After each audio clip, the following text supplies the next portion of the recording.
In this video, I'll be going through a Chat GPT competitor that was just launched a few hours ago. It is called Open Assistant. I'll be going through some of the things it can do and also compare it to Chat GPT. So to access this open source Open Assistant, you need to click the link in the description. I've given the link to this page right here. Once you click the link, you will come to this page. You have two options. One is to access it through email address, and the second one is to access it through Discord.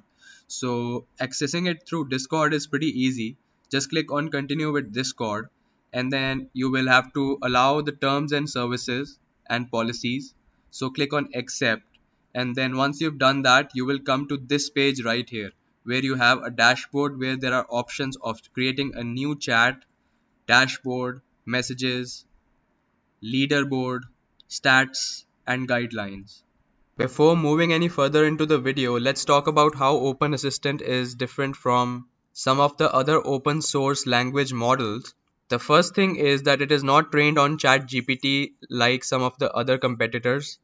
It is trained on real life human answers. So whatever answer you will get about a question will be a bit human like, means you will have a bit of more human touch in the answers of Open Assistant than that of Chat GPT. It can be a bit less precise at times because humans are generally less precise than computerized answers. So to discover this, let's try out some of the examples. So the first thing we are going to do is we are going to go and click on create a new chat. Once you've done that, you can go right here and type in hi, and let's see what it responds. Hello, how can I assist you today? So I'm new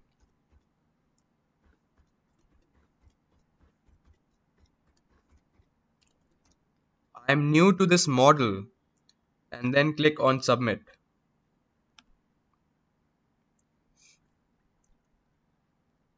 So it introduced itself. Welcome, my name is Open Assistant and it is great to meet you. Is there anything specific you would like help with or any question that you have regarding using me as a model? So I wrote give a brief overview of how to use you and then I'll click on enter.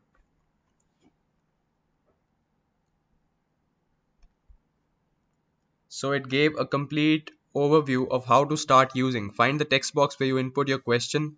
The exact location may vary depending on which interface you are currently using. And by the first looks, it looks pretty decent. And it looks similar to Chat GPT in many senses. Now let's give it some more complex questions and targets to achieve and see how it does, how it performs in those. So the next thing I'm going to ask it is whether it can write codes or not.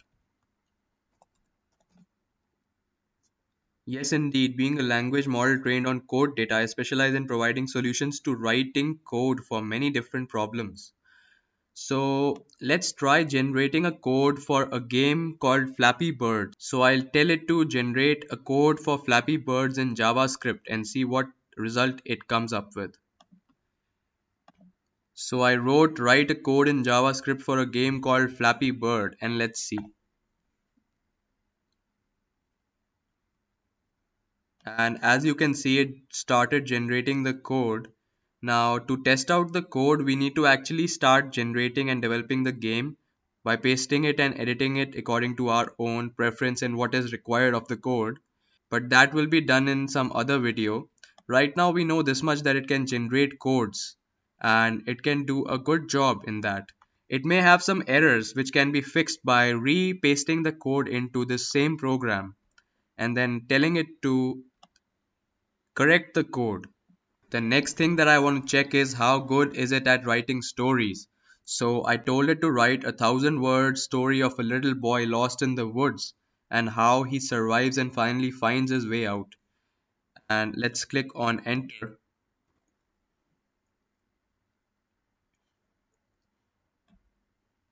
And it started writing the story. And as I told you, it is trained on human answers and not on chat GPT. So if you see, it is a bit similar to what a human would narrate a story like.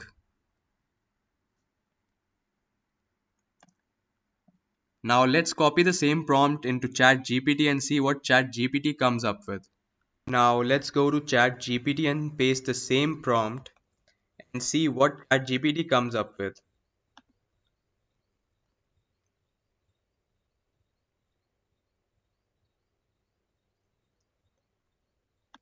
So ChatGPT also wrote the story and Open Assistant also wrote the story.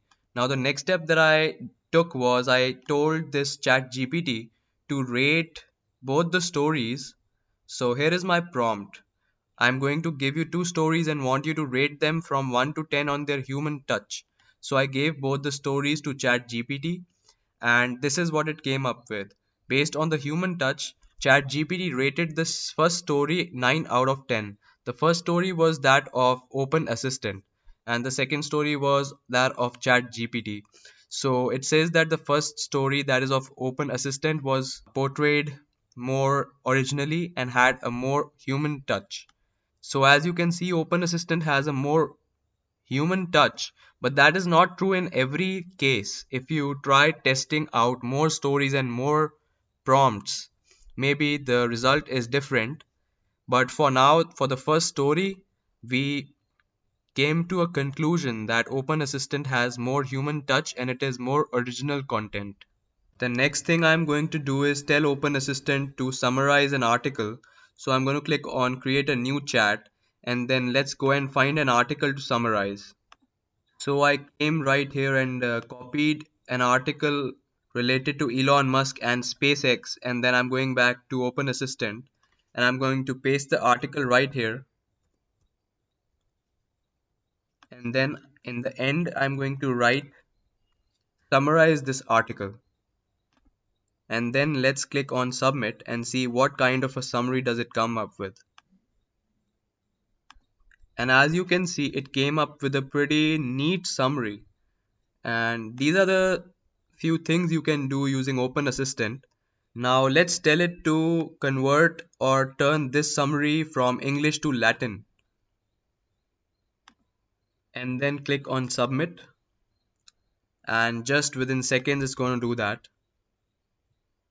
It converted the summary into Latin language. So you can do these kind of things. You can also summarize different articles, you can convert some text into different languages, you can write code with it. So all the things that you can do using ChatGPT also can be done using Open Assistant. Now you need to see for yourself, as Open Assistant is completely free to use right now.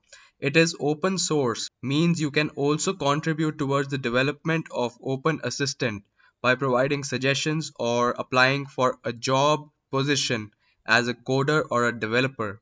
As you know, right now to access GPT-4, you need to pay a monthly subscription and this is completely free. So go to the description down below where I've given the link and click on the link, and as I told you, when you click on the link, you will reach to sign in with Discord or sign in with email. As I just signed in with Discord, so I would suggest you all to sign in with Discord and you can play around with it. It is personally really very exciting. So for this last test, I'm going to check whether Open Assistant is a censored model like ChatGPT. So if I go into ChatGPT and type in insult Donald Trump and then I click on submit as a AI language model developed by OpenAI. So it says that it is not able to perform this function because it has censored guidelines. So it will not be able to follow my instructions right here. Now, if we do the same thing in this Open Assistant and then I click on submit, let's see what it comes up with. And as you can see, Open Assistant came up with this answer. So you can do a couple of things with this which you cannot do with ChatGPT. But the conclusion of this video is that ChatGPT is much more efficient and can provide much more accurate answers in general. So in the end, it depends upon you. Right now, it is still under development and it is going to improve further. Maybe in the next 1 or 2 months, it is going to show some promising results. But for now, it is not that efficient. For example, right here I wrote, can you insult Donald Trump? And it did that exactly. And then in the next prompt, I wrote, insult Donald Trump. I didn't write, can you?